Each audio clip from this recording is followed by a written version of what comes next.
Good day, I'm Allen Christopher Endianza, taking a course of Marketing Management, and currently I'm a fourth year student in Colegio de San Juan de Letran. And share ako ng mga relevant things about me inside campus and outside campus.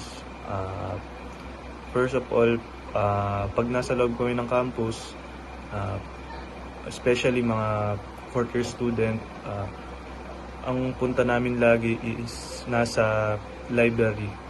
Bakit po sa library? Because nag-aayos po kami ng mga papers na kailangan ipasa.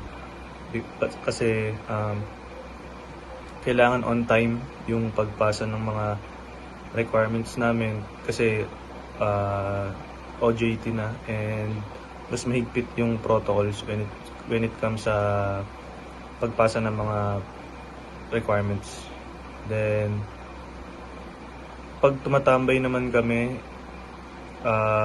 lagi naming pinupuntahan is Batcave, and minsan sa tabi ng LPU, kasi naghahanap kami ng affordable foods kasi pinagkakasya lang namin yun sa budget namin. Then